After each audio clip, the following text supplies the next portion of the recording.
Ready 1 2 3 start. തേങ്ങ അടക്കി സാധനം ഇതിനെ കഴിച്ചു കുത്തുവായിരുന്നു ഞാൻ കിട്ടി. പിന്നെ പെട്ടെന്ന് പ്രഖ്യാപിച്ചപ്പോ അയ്യോ താഴെ മറന്നൊക്കെ പറഞ്ഞു പോയാ ചെടിക്കകത്ത് നിന്ന് അട്ടി മേടിച്ചു. ഇന്റർവ്യൂവേ എനിക്കിപ്പോ വലിയ താല്പര്യമില്ല. പറഞ്ഞിട്ട് പഠിച്ചിരിക്കുന്നു. പോയി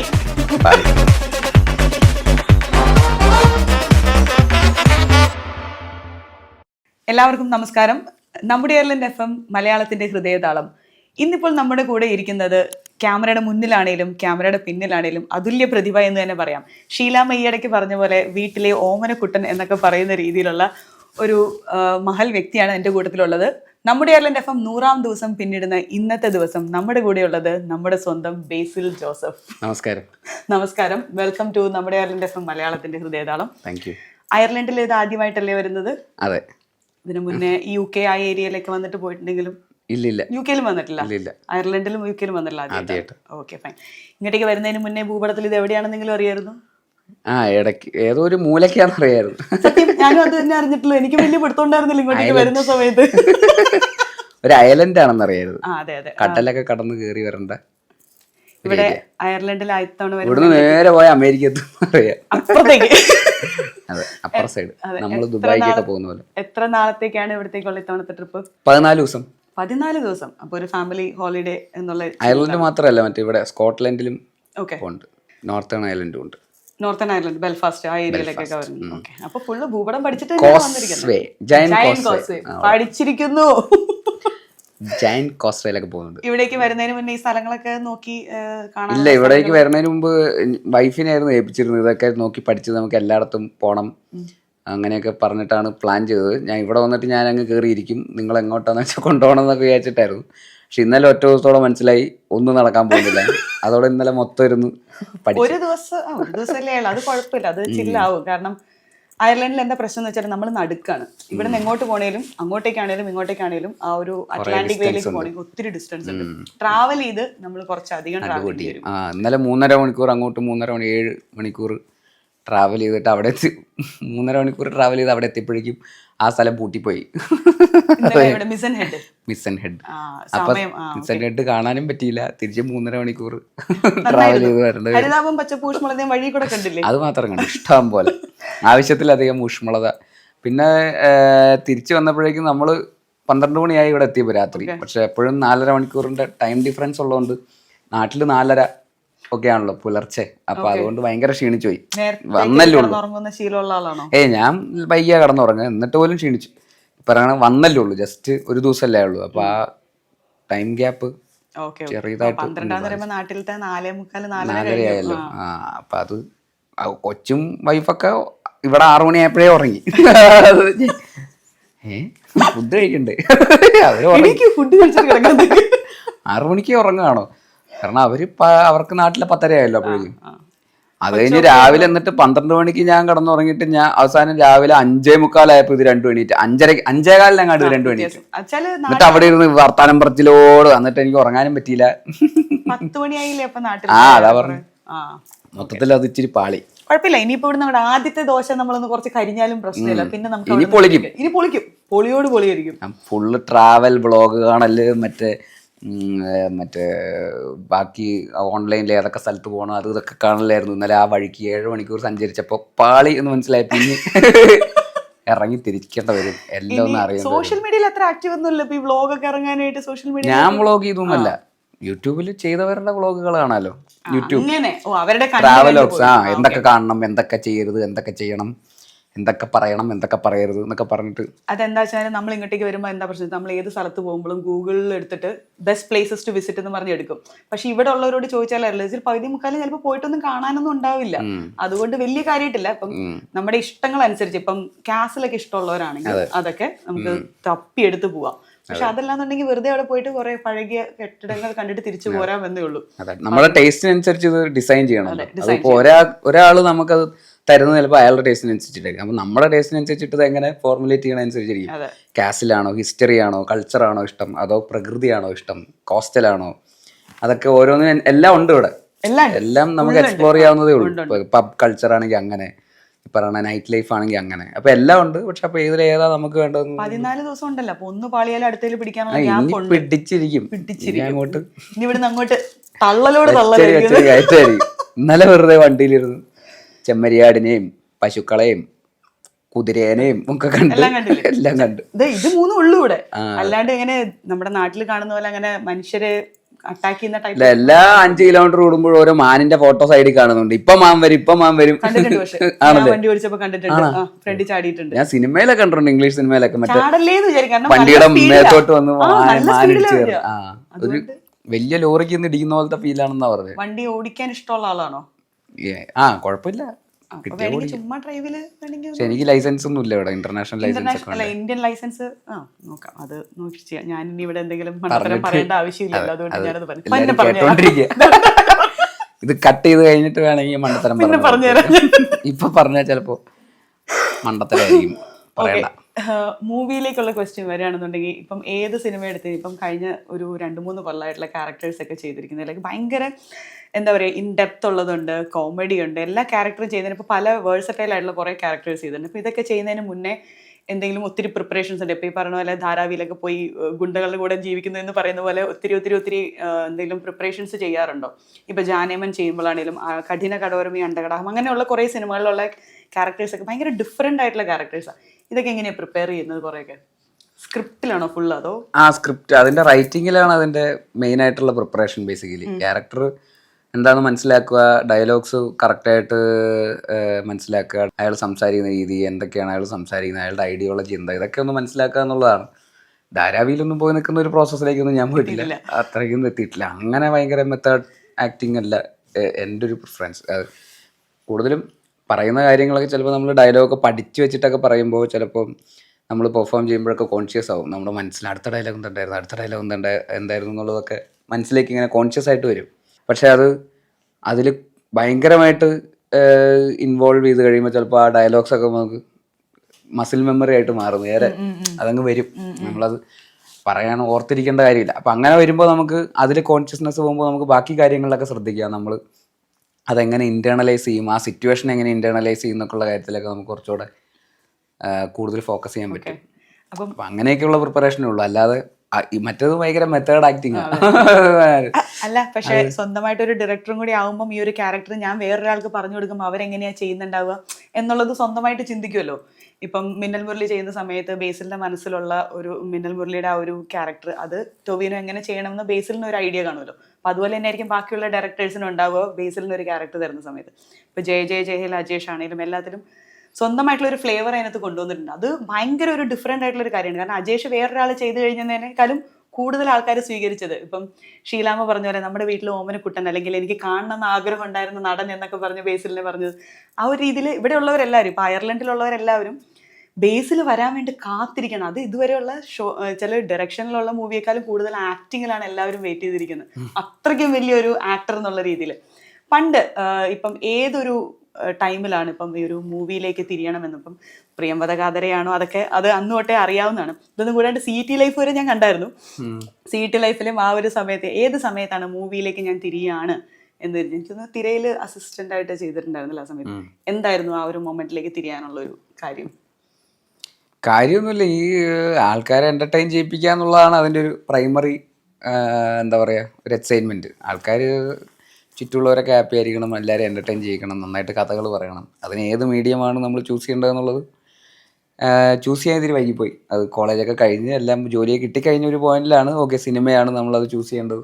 കോളേജ് പഠിക്കുമ്പോഴും ഒക്കെ കൂട്ടുകാരുടെ ഇടയിലൊക്കെ കഥകൾ പറയും, എല്ലാവരും ഒരുമിച്ചിരുത്തി കഥകൾ പറഞ്ഞുകൊണ്ടിരിക്കുക, എല്ലാവരും എൻ്റർടൈൻ ചെയ്യിക്കുക, എല്ലാവരുമായിട്ട് എന്തെങ്കിലുമൊക്കെ പരിപാടികൾ പ്ലാൻ ചെയ്യുക, ട്രിപ്പ് പ്ലാൻ ചെയ്യുക, അവിടെ പോവുക ഇവിടെ പോവുക, അങ്ങനെയൊക്കെയുള്ള പ്രോസസ്സുകളുണ്ടായിരുന്നു. ജോലി ചെയ്യുന്ന സ്ഥലത്തൊക്കെ അങ്ങനെ ഒക്കെ തന്നെ ഉണ്ടായിരുന്നു. എന്ത് പരിപാടി നടന്നാലും അവിടെ ഒരു ഓളം ഉണ്ടാക്കുക, ഓളം കമ്മിറ്റി എന്നൊക്കെ പറഞ്ഞ് കമ്മിറ്റിയൊക്കെ ഉണ്ടായിരുന്നു. അത് ജോലി ചെയ്യണ സ്ഥലത്ത് പോലും ഉണ്ടായിരുന്നു, ഇൻഫോസിസിലൊക്കെ ഉണ്ടായിരുന്നു. അപ്പോൾ അങ്ങനെയൊക്കെ ആയിട്ട് എൻ്റർടൈൻമെൻ്റ് ആയിരുന്നു മൊത്തം പ്രൈമറി പ്രിഫറൻസ്. അപ്പോൾ അത് ഏത് മീഡിയത്തിൽ കൂടെയാണെന്നുള്ളത് ഫിഗർ ഔട്ട് ചെയ്യാൻ പറയണ പോലെ കുറച്ച് സമയം എടുത്തു. നമ്മൾ തന്നെയാണ് ഫിഗർ ഔട്ട് ചെയ്യുന്നത്, വേറെ ആരും നമുക്ക് അതങ്ങനെ പറഞ്ഞു തരാനൊന്നും ഉണ്ടായിരുന്നില്ല. ഇത് ചെയ്യും ഇങ്ങനെ അങ്ങനെയൊന്നും അറിയില്ലായിരുന്നു. ഫിഗർ ഔട്ട് ചെയ്ത് വന്നപ്പോഴേക്കും ഇതാണെന്ന് മനസ്സിലായി. അപ്പോൾ പിന്നെ ഇതിൽ പണിയെടുക്കാം. സപ്പോർട്ട്, കാരണം അച്ഛനൊരു ഫാദർ അല്ലേ. അപ്പം അത് ഇപ്പം കോളേജിലുള്ള ടൈമിലാണെങ്കിലും ഇതൊക്കെ കൂടുതൽ ചെയ്തിട്ടുണ്ട്. അപ്പം ഒരു നമ്മൾ ഡെയിലി ഏണർ എന്നുള്ള രീതിയിലാണ് നമ്മൾ ജോലിക്ക് കയറുന്നത്. ഇൻഫോസിസിൽ വർക്ക് ചെയ്ത സമയമാണെങ്കിലും അത് കഴിഞ്ഞിട്ട് നമ്മൾ ഈ ഒരു സിനിമയിലേക്ക് ഇറങ്ങുന്ന സമയത്ത് വീട്ടിൽ നിന്നുള്ള സപ്പോർട്ട് എന്തായിരുന്നു? നീ ഇതിട്ടിട്ട് നീ ഇനി സിനിമയ്ക്ക് ഇറങ്ങിക്കൊന്നും അച്ഛൻ ഫുൾ സപ്പോർട്ട് ആയിരുന്നു? അച്ഛൻ സപ്പോർട്ടൊന്നും ആയിരുന്നു. അവർ കുഴപ്പമൊന്നും ഉണ്ടായിരുന്നില്ല. അവർ പക്ഷെ അവരുടെ എല്ലാ സാധാരണ പാരൻസിനൊക്കെ ഉള്ള പോലത്തെ ടെൻഷൻ ഉണ്ടായിരുന്നു. ഇത് ശരിയാവുമോ, രക്ഷപ്പെടുവോ, ജോലി കിട്ടുമോ, ശമ്പളം കിട്ടുമോ, വരുമാനം ഉണ്ടാവുമോ, തിരിച്ചു എല്ലാം പരാജയപ്പെട്ടിട്ട് വന്നാലും തിരിച്ച് ജോലി ബാക്കി ഉണ്ടാവുമോ എന്നൊക്കെയുള്ള അവരെ കൺവിൻസ് ചെയ്യാൻ നമ്മൾ സക്സസ്ഫുൾ ആണെങ്കിൽ പിന്നെ കുഴപ്പമില്ല. പലപ്പോഴും കള്ളം പറയേണ്ടി വരും. ഒക്കെ ശരിയാവും, എല്ലാം ഓക്കെയാണ്, തിരിച്ചു വരുമ്പോൾ ജോലിക്ക് എടുക്കും എന്നൊക്കെ മാനേജർ പറഞ്ഞിട്ടുണ്ടെന്നൊക്കെ പറഞ്ഞ് അവരെയൊക്കെ പറ്റിച്ചു കഴിയും. അതിലവർ നിഷ്കളങ്കരായിട്ടുള്ള ആൾക്കാരായതുകൊണ്ട് വിശ്വസിച്ചു. പക്ഷെ ഭയത്തിന് വേറൊന്നും സംഭവിച്ചില്ല. സത്യം. പ്ലൈവുഡ്.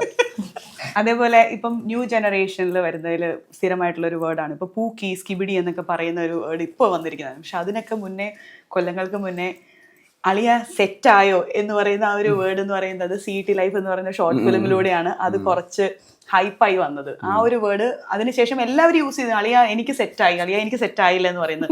അതൊക്കെ സ്ക്രിപ്റ്റ് ഒക്കെ എഴുതിയത് ആ ഒരു സമയത്ത് എന്തൊക്കെയായിരുന്നു? അവർ പഠിപ്പിസ്റ്റ് റോൾ അല്ലേ, പഠിപ്പിസ്റ്റ് റോൾ അല്ലേ ചെയ്ത്? ഞാനത് ഇന്നലെയും കൂടി ഇരുന്നതിന് കുറച്ചു നേരം കണ്ടായിരുന്നു. എന്തായിരുന്നു? അതാണോ ഫസ്റ്റ് വൺ? അതെ അതെ അതെ. അത് പക്ഷെ ഞാൻ അതിൽ ക്രിയേറ്റീവ്ലി അതിൻ്റെ അകത്ത് എനിക്കൊന്നും ഇൻവോൾവ് ഒന്നായിരുന്നില്ല. അതൊക്കെ എൻ്റെ കൂടെ CET-ലുണ്ടായിരുന്നവർ തന്നെ ഡയറക്റ്റ് ചെയ്യാൻ, ഷൂട്ട് ചെയ്യുകയൊക്കെ ചെയ്തത്. ഷെർഷയും പിന്നെ ശരത് NS, അങ്ങനെ അവരൊക്കെയാണ് അതിന്റെ പിന്നിലുള്ള ആൾക്കാർ. ആ ഷെർഷ ഇപ്പോ സിനിമയിലൊക്കെ ഉണ്ട്. ലിറ്റിൽ മിസ് റാവുത്തർ എന്ന് പറഞ്ഞ സിനിമയിലെ നായകനാ ഷെർഷ. അദ്ദേഹമാണല്ലേ അത്? അതെ അതെ അതെ. അയ്യോ, ആ കോലം കണ്ടിട്ട് മനസ്സിലായതേ ഇല്ല. സിനിമയിലുണ്ട്. പിന്നെ അതിന്റെ എഡിറ്റർ ആയിരുന്നു അപ്പു ഭട്ടതിരിയാണ്. പിന്നെ ഞാൻ ചെയ്ത ഷോർട്ട് ഫിലിംസ് ഒക്കെ എഡിറ്റ് ചെയ്തത്. പിന്നെ കുഞ്ഞിരാമായണം എഡിറ്റ് ചെയ്തത് അപ്പുവാണ്. അപ്പൊ അപ്പുവായിട്ട് അങ്ങനെ കണക്ഷൻ ഉണ്ട്. ബാക്കിയുള്ളവരൊക്കെ ജോലിയൊക്കെ ആയിട്ട് അങ്ങനെ ഓരോ സൈഡിൽ കൂടെയൊക്കെ പോയി. ശരത്തും ബാക്കി അതിലുണ്ടായിരുന്ന അഭിനയിച്ചവരും. അറിയാലോ, അന്ന് സിൻഫീൽ ഉണ്ടായിരുന്നവരൊക്കെ ഇപ്പോഴും മിൻഫീൽ തന്നെ ഉണ്ട്.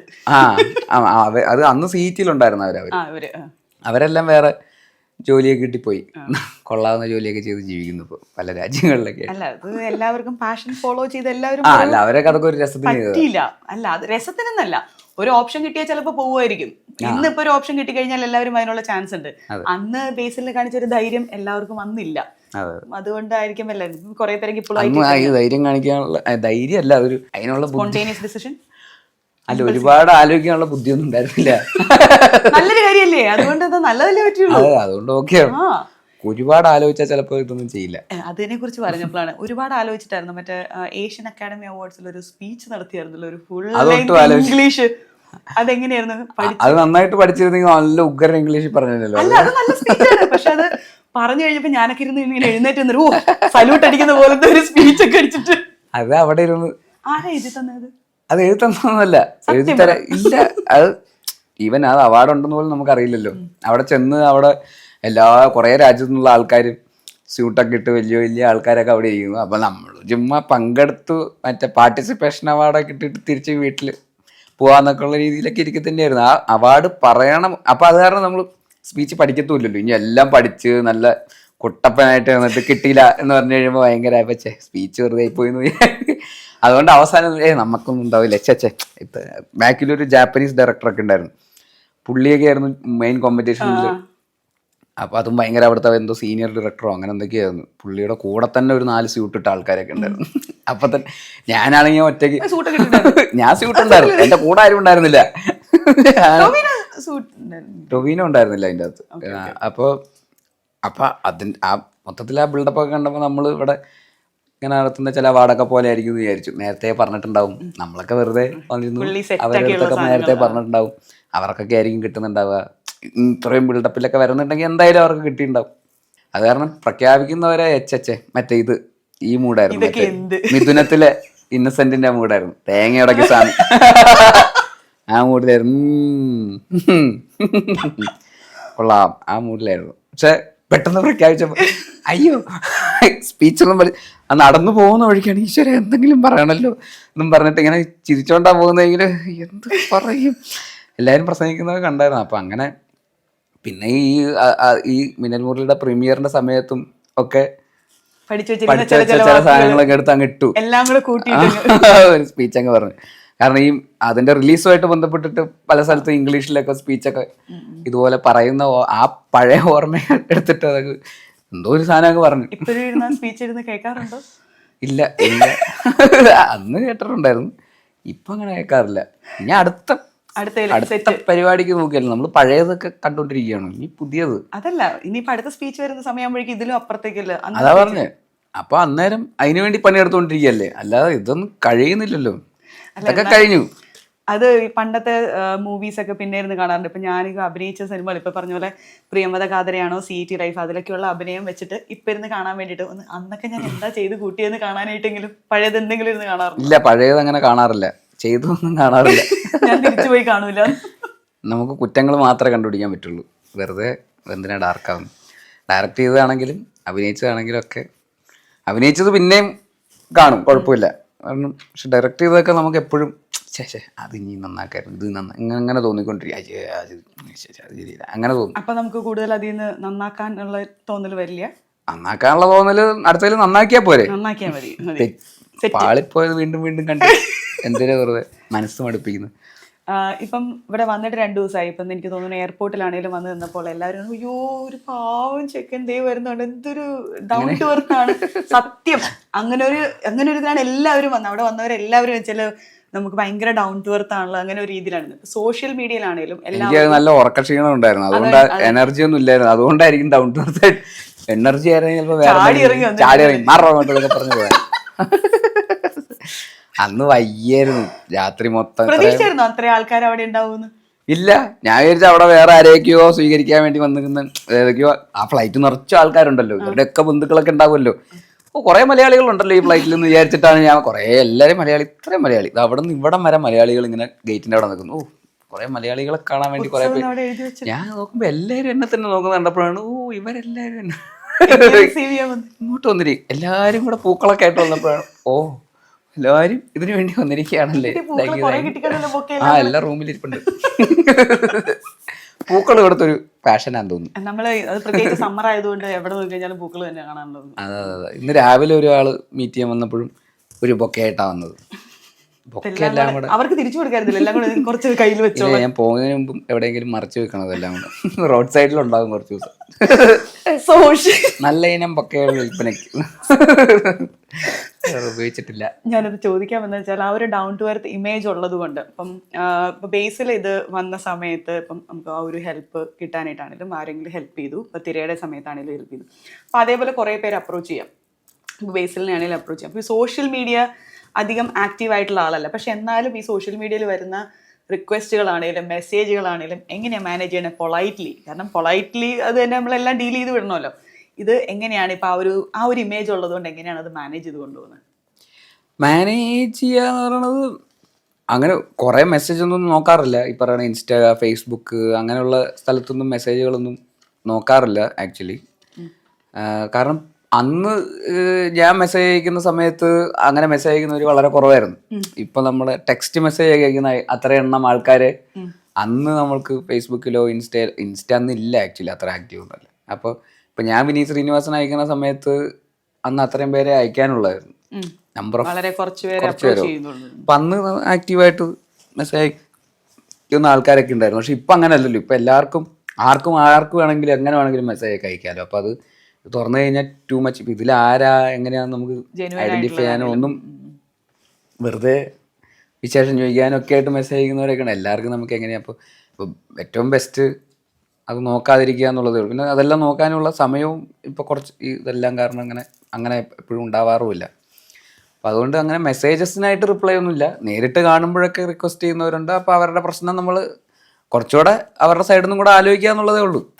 ചിലപ്പോൾ റിക്വസ്റ്റ് എല്ലാം നമുക്ക് എല്ലാം അക്സെപ്റ്റ് ചെയ്യാനോ എല്ലാവർക്കും അവസരങ്ങൾ കൊടുക്കാനോ ഒന്നും നമുക്ക് പറ്റിയെന്ന് വരില്ല. അസിസ്റ്റന്റ് ഡയറക്ടറായിട്ട് അവസരം ചോദിക്കുന്നവരുണ്ടാവും, ആക്ടിങ്ങിന് അവസരം ചോദിക്കുന്നവരുണ്ടാവും, അല്ലാതെ കഥ പറയാൻ അവസരം ചോദിക്കുന്നവരുണ്ടാവും. അങ്ങനെ പല രീതിയിൽ, അല്ലെങ്കിൽ എന്തെങ്കിലും ഒരു ജോലി എന്നൊക്കെ പറയും. അപ്പോൾ ഇതൊരു പ്രാക്ടിക്കലി എല്ലാത്തിനും അവസരം കൊടുക്കുക, എല്ലാവർക്കും അവസരങ്ങൾ കൊടുക്കുക എന്ന് പറയുന്നത് പ്രാക്ടിക്കലല്ല. പക്ഷെ നമുക്ക് അവരെ പറഞ്ഞ് മനസ്സിലാക്കുക, ഇതാണ് എനിക്ക് ഫാൾസ് ആയിട്ടുള്ള പ്രോമിസസ് ഒന്നും തരാൻ പറ്റില്ല, ഞാൻ നോക്കാമെന്നേ ഞാൻ പറയുള്ളൂ. എന്നാലും അത് എത്രമാത്രം പോസിബിലിറ്റി ഉണ്ടെന്ന് അറിയില്ല. നമുക്ക് ഓൾറെഡി ഉള്ള ആൾക്കാരുണ്ട്, നിങ്ങൾ ട്രൈ ചെയ്തുകൊണ്ടിരിക്കും. എപ്പോഴെങ്കിലുമൊക്കെ നമുക്ക് ഒരുമിച്ച് കണ്ടുമുട്ടാം. അടുത്തവര് ചിലപ്പോൾ പറ്റിയെന്ന് വരില്ല.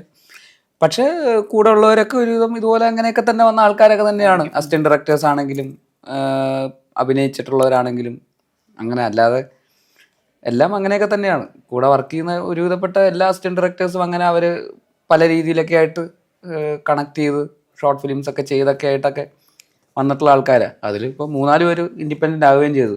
പുതിയ ഇപ്പോൾ പടക്കളമൊക്കെ ചെയ്തതൊക്കെ അങ്ങനത്തെ ആൾക്കാരായിരുന്നു. ജിതിൻ ലാൽ, ഈ പറഞ്ഞ പടക്കളത്തിൻ്റെ ഡയറക്ടർ മനു, മരണമാസിൻ്റെ ഡയറക്ടറുണ്ട് ശിവപ്രസാദ്, പിന്നെ RDSൻ്റെ ഡയറക്ടർ നഹാസ്, അങ്ങനെ 3-4 പേരുണ്ട്. ഇവരൊക്കെ അങ്ങനെയൊക്കെ വന്ന ആൾക്കാർ തന്നെയാണ് എല്ലാവരും.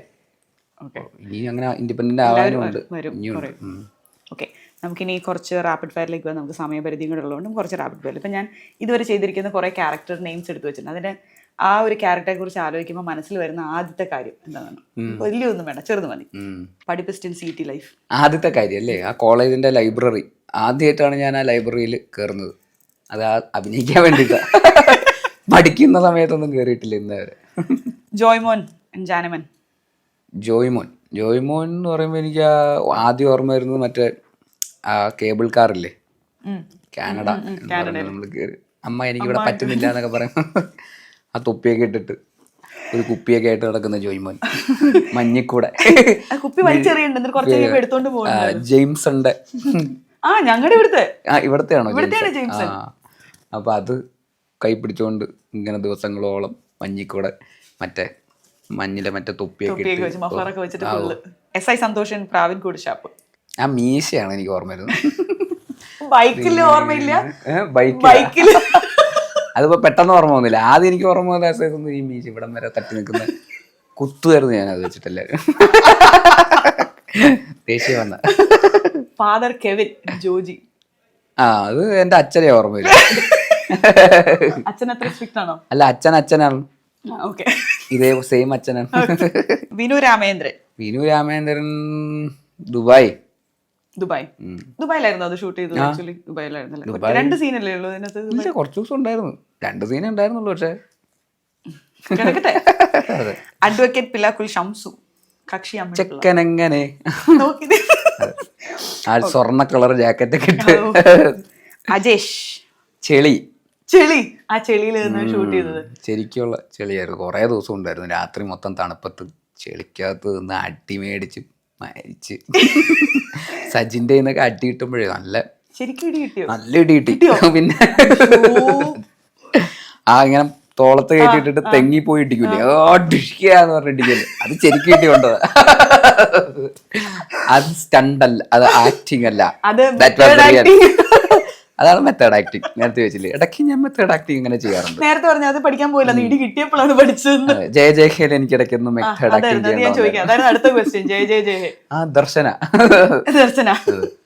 ദർശന ഓർമ്മ വരിക. ഒരു ചവിട്ടുണ്ട് എന്റെ ചുണ്ട് പൊട്ടി സ്റ്റിച്ചിട്ട്.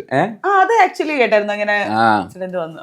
അത് ഇടി കിട്ടിയതാ ശരിക്കും. കുഴപ്പമില്ല, അതൊക്കെ ആക്ടിങ്ങിന് വേണ്ടിട്ട് നമ്മൾ ഇറക്കിയതാണല്ലോ. പിന്നല്ലാതെ. ലൂക്ക് മരണമാസ്. ഓ, ആ മുടി, കളറുള്ള മുടി. കൊറേ നാളെ ഇന്റർവ്യൂല് ആ ഒരു മുഴുവൻ തൊപ്പിയിട്ടിട്ട് അതില് ധ്യാന്റെ കൂടെ അല്ല, അത് മറ്റേ ഇത് വന്നിട്ടാ ചെങ്കണ്ട്. അത് കൂളിംഗ് ഗ്ലാസ് ഇട്ടുകൊണ്ട് നടക്കുന്നത്. അല്ല, മറ്റേതിലുണ്ടായിരുന്നു ഏതോ ഇന്റർവ്യൂലെ ക്യാപ്പ് വെച്ചിട്ട് അഴിക്കാണ്ട് വെച്ചിരുന്നത്. അത് ധ്യാന്റെ കൂടെ അല്ല, അത് വേറെ ഏതോ ഇന്റർവ്യൂനാ. അത് ഏതിന്റെ ഇന്റർവ്യൂ? ആ നുണക്കുഴിയുടെ ഇന്റർവ്യൂവിനെ കണ്ടായിരുന്നു. ധ്യാന്റെ കൂടെ കൂളിംഗ് ഗ്ലാസ് ആയിരുന്നു. ഉണ്ട് പറഞ്ഞു. ഞങ്ങൾ ഒരുമിച്ചായിരുന്നു എയർപോർട്ടിൽ. കുഞ്ഞമ്പി കെട്ടിയോളാണ് എന്റെ മാലാഖ. ഓ, ഉണ്ണിയപ്പം. ഉണ്ണിയപ്പത്തിന്റെ ഒരു സീൻ ഉണ്ടായിരുന്നു. അത് അവര് തമ്മിൽ ഉണ്ണിയപ്പം കഴിച്ചോണ്ടിരിക്കുമ്പോഴാണ് ലാലേട്ടൻ സദാചാര ടീം അത് നല്ല ഉണ്ണിയപ്പായിരുന്നു ആക്ച്വലി. അത് കഴിച്ചുകൊണ്ടിരിക്കുന്ന സീനിലാണ് ഈ പറയുന്ന മറ്റേ സദാചാര ആൾക്കാർ വന്നിട്ട് പൊക്കണം അവരെ. സെബാസ്റ്റ്യൻ ഫ്രം പ്രിയംവദ കാതരയാണോ? അതിൽ സെബാസ്റ്റ്യൻ ആയിരുന്നു പേര്, മറന്നേ പോയി. ആ പട്ടീനായിരുന്നു ഓർമ്മ. എന്തായിരുന്നു ആ പട്ടി? പൊമറേനിയൻ പട്ടി. അത് പട്ടിയുടെ കഥയൊക്കെ ആയിരുന്നെങ്കിൽ എനിക്ക് പട്ടീനെ ഭയങ്കര പേടിയാ. അപ്പൊ ഇത്ര ഉള്ള പട്ടിയേ ഉള്ളൂ, വെള്ള കളർ പട്ടി. പക്ഷെ അതിനെ ഷൂട്ട് ചെയ്യാൻ നേരത്ത് ഞാൻ ആ വീട്ടിൽ കൂടെ കിടന്ന് ഓടുമായിരുന്നു. ഡയറക്റ്റ് ഇതിനെ കഴിച്ചു. ഫസ്റ്റ് സീൻ ഇങ്ങനെയല്ല, കടപ്പുറത്ത് ഇങ്ങനെ എഴുന്നേറ്റ് നിന്നിട്ട് അളിയാ പ്രിയമത കാതരയാണോ? എനിക്ക് തോന്നുന്നു ആ സമയത്തിന് ശേഷമായിരിക്കും അല്ലെ തുണ്ടോളം എടുത്തത് അജു വർഗീസിനെ വെച്ചിട്ടുള്ളത്. ഇനി വേറൊരു 1-2 ക്വസ്റ്റ്യൻസ് അതിനകത്ത് പെട്ടെന്ന് ആലോചിക്കുന്ന പറഞ്ഞാൽ മതി. ഒരു Malayalam movie like which you think is under rated. Under rated Malayalam movie അല്ലേ? കുറെ ഉണ്ടല്ലോ. ഇതിപ്പോ ഏതാ പറയാ? ഏറ്റവും ടോപ്പ് ലിസ്റ്റിൽ ഒരെണ്ണം എടുത്താണ്, തിയേറ്ററിൽ ഹിറ്റ് ആയില്ലേലും. പിന്നെ ദേവദൂതൻ അതുണ്ട്. പിന്നെ ഏതാ? പിന്നെ ലാലേട്ടന്റെ മറ്റേ ദേവസംഗീതം. അതന്നെ ദേവദൂതൻ. അതല്ല, ദേവസംഗീതം നീയല്ലോ എന്ന് പറഞ്ഞ ഗുരു. ശരി, അത് ഗുരു. മറ്റേത് കരളേ നിൻ കൈ കട്ട് ചെയ്ത് കളി. ഗുരു അണ്ടർ റേറ്റഡ് ആണല്ലേ? ഗുരു അണ്ടർ റേറ്റഡ് ആണ്. അത് കാലത്തിന് മുന്നേ ഇറങ്ങിയെന്ന് പറയുന്ന ടൈപ്പ് ഓഫ് മൂവിയാണ്. പക്ഷെ അത് ഓസ്കാർ നോമിനേഷനൊക്കെ പോയില്ലായിരുന്നു. പക്ഷെ അത് വീണ്ടും നമ്മൾ രണ്ടാമത് ഇരുന്ന് കാണുന്ന ടൈപ്പ് ഓഫ് ഒരു അന്നേരം അണ്ടർ റേറ്റഡ് ആണെന്ന് തോന്നുന്നു അല്ലേ? അപ്പൊ ഒരു പ്രാവശ്യം കണ്ടാവും. ഓക്കെ, നല്ല സിനിമയാണ്, ഭയങ്കര അടിപൊളി സിനിമയാണ്. One movie you wish you would have directed. ഏതെങ്കിലും അങ്ങനെ എനിക്കത് ഡയറക്റ്റ് ചെയ്താൽ കൊള്ളായിരുന്നു എന്ന് തോന്നിയ ഒരു സിനിമ? ഇല്ല, എല്ലാവരും ഓരോരുത്തർ ചെയ്യുമ്പോഴല്ലേ. എനിക്ക് അങ്ങനെയൊന്നും തോന്നാറൊന്നുമില്ല. നല്ലതാണെങ്കിൽ നല്ലതെന്ന് പറയും, മോശമാണെങ്കിൽ മോശമെന്ന് പറയും. അല്ലാതെ ഇതെനിക്ക് ചെയ്താൽ കൊള്ളായിരുന്നു തോന്നുന്നു. അല്ലെങ്കിൽ അങ്ങനെ വന്നതിന് ശേഷം എനിക്കത് പറ്റില്ല, എനിക്ക് ടൈം ഇല്ല എന്ന് പറഞ്ഞ് വേണ്ടാന്ന് വെച്ചിട്ട് അത് പിന്നെ. അങ്ങനെയാ? അതോ അതിപ്പോ പടക്കളം അതിൽ ഒരു റോള് എൻ്റെ അടുത്ത് ചോദിച്ചതായിരുന്നു മനു. പക്ഷെ അന്ന് ഈ പറഞ്ഞ ഡേറ്റിന്റെ ഒരു പ്രശ്നമുള്ളതുകൊണ്ട് അത് ചെയ്തിരുന്നെങ്കിൽ നല്ലതായിരുന്നു തോന്നിയിട്ടുണ്ട്. നല്ല റോളായിരുന്നു അത്. ആക്ച്വലി സെറ്റിൽ ഏറ്റവും കൂടുതൽ സർപ്രൈസ് ചെയ്തിരിക്കുന്ന ആള്? അങ്ങനെ ഇന്നവരാരും എന്നെ സർപ്രൈസ് ചെയ്യിപ്പിച്ചിട്ടില്ല. അതായത് ടൊവിനോ പക്ഷെ ഇടയ്ക്കിടയ്ക്ക് ഭയങ്കര അടിപൊളിയാണ്. അവൻ്റെ ഇപ്പോൾ മിന്നൽ മുരളിയൊക്കെ ചെയ്യുമ്പോഴൊക്കെ അവൻ ഓരോ സാധനങ്ങളൊക്കെ ഇടും, അതൊക്കെ ഭയങ്കര അടിപൊളിയാണ്. മിന്നൽ മുരളിയുടെ സ്റ്റണ്ടും കാര്യങ്ങളൊക്കെ അവന് ഈ പറയണ പോലെ കമ്മിറ്റ്മെന്റ് ആക്ഷനും അതും ഇതൊക്കെ ചെയ്യണ സമയത്തൊക്കെ എല്ലാം അവൻ തന്നെ അങ്ങ് ചെയ്ത് കളയും. മറ്റേ ഗ്രൂപ്പൊന്നും വേണ്ട, ആ മൂടൊക്കെയാ. പെരപ്പുറത്തുനിന്ന് ചാടണം എന്ന് പറയുമ്പോൾ അവൻ തന്നെ പോയി ചാടും. ബാക്കി സീനുണ്ട്, നിനക്ക് കാലൊടിഞ്ഞാലൊന്നും എനിക്ക് കുഴപ്പമില്ല, പക്ഷെ നമുക്ക് ബാക്കി ഷൂട്ട് ചെയ്യാനില്ലേ. അത് സിനിമ ഒന്നും പോരുത്, അതുകൊണ്ട് പറയുന്നേ ഉള്ളൂ, അല്ലാണ്ട് ഇതിനുള്ള സ്നേഹം കൊണ്ട് പറയുന്നതല്ല. അങ്ങനെ. Script or spontaneity? Script, completely script. Minnal Murali വേറൊരു ഭാഷയിൽ എടുക്കുകയാണെങ്കിൽ അതിനകത്ത് മിന്നൽ മുരളിയുടെ ക്യാരക്ടർ ഇപ്പൊ ഹിന്ദിയിൽ എടുക്കുകയാണെങ്കിൽ ആരായിരിക്കും ചെയ്യാൻ ഉദ്ദേശിക്കുക? Ranveer Singh. Okay. Goose bump moment on set? മറ്റേ ഷിബു ഷാ സീനിൽ പുള്ളി മറ്റേ ആൾക്കാരെടുത്ത് പൊക്കണം ഇങ്ങനെ. അത് നമ്മൾ VFX ഒന്നും അല്ല, പ്രാക്ടിക്കലായിട്ട് തന്നെ ചെയ്തതാണ്. VFXൽ കുറച്ച് റോപ്പൊക്കെ മായ്ച്ചു കളഞ്ഞു. അപ്പൊ നമുക്ക് ഓൺ സെറ്റ് തന്നെ അതിന്റെ ഫൈനൽ ക്ലൈമാക്സിലോ അതോ അതിന് മുമ്പ് ആ ഉഷയായിട്ടുള്ള സീനിന് ശേഷം ഇങ്ങനെ ആൾക്കാരിങ്ങനെ വരുമ്പോൾ പുള്ളി ഇങ്ങനെ എടുത്ത് അത് നമുക്കപ്പോൾ ഓൺ സെറ്റ് തന്നെ റിയൽ ആയിട്ട് നമുക്കത് കാണുമായിരുന്നു. റോപ്പുകളൊക്കെ ഉണ്ട്, റോപ്പൊക്കെ റിമൂവ് ചെയ്തു, പക്ഷെ അത് റിയൽ ആയിരുന്നു. നമുക്ക് അപ്പം തന്നെ അതിന്റെ റിസൾട്ട് കാണാൻ പറ്റുന്നതിൻ്റെ ഒരു ആ സ്കെയിലും എല്ലാം കൂടെ വരുമ്പോൾ സമീർ തായർ വെച്ച ഫ്രെയിമും എല്ലാം കൂടെ വന്നിട്ട് നമ്മുടെ മനസ്സിലൊരു മ്യൂസിക് ഉണ്ടായിരുന്നു. അതൊക്കെ പ്ലേ ചെയ്തിട്ട് അപ്പം തന്നെ നമ്മൾ ആ സിനിമ അവിടെ കണ്ടു.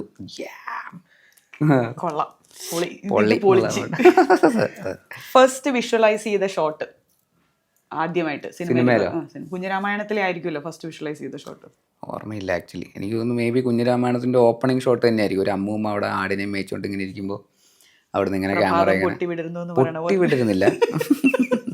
പ്രഭാതത്തിലല്ലായിരുന്നു, അതൊരു ഈവനിങ് ആയിരുന്നു. ഒരു അമ്മൂമ്മ ഇങ്ങനെ ഒരു വടിയൊക്കെ കുത്തിപ്പിടിച്ച് ഒരു എംറ്റി ഒരു ലാൻഡ്സ്കേപ്പിൻ്റെ അവിടെ ഇങ്ങനെ ആടുകളെയൊക്കെ മേയിച്ച് ഇങ്ങനെ ഇരിക്കുന്ന സമയത്ത് അവിടെ നിന്ന് ഇങ്ങനെ ക്യാമറ ഇങ്ങനെ സ്റ്റാർട്ട് ചെയ്ത് നമ്മളിങ്ങനെ വരുമ്പോഴേക്കും ഒരു ചുവന്ന കോണ്ടസ കാർ ഇങ്ങനെ ഇങ്ങനെ കടന്നിങ്ങനെ പോകുമ്പോൾ അപ്പം മറ്റേ മനോഹരൻ്റെ ബിജു മേനോൻ ചേട്ടൻ്റെ വോയിസ് ഓവർ ഇങ്ങനെ കയറി അങ്ങനെ വന്നിട്ട് ആ ഒറ്റ ഷോട്ടിൽ തന്നെ ദേശം 5 കിലോമീറ്റർ എന്ന് പറയുന്ന ഒരു മയിൽക്കുറ്റിയിലേക്ക് പോയി ക്യാമറ ഇങ്ങനെ എൻഡ് ചെയ്യുന്നു. അതാണ് മേ ബി എനിക്ക് തോന്നുന്നു രാമായണത്തിൽ ആദ്യമായിട്ട് ആലോചിച്ച ഷോട്ട് ആയിരിക്കും തോന്നുന്നു. എനിക്ക് അങ്ങനെ ഓർഡർ ഒന്നും ഓർമ്മയില്ല. അതേപോലെ ഇന്റർവ്യൂവേഴ്സ് ചോദിക്കണം എന്ന് വിചാരിച്ചിരിക്കുന്ന ഒരു ക്വസ്റ്റ്യൻ. ഇന്റർവ്യൂവേ എനിക്കിപ്പോ വലിയ താല്പര്യമില്ല, അതുകൊണ്ട്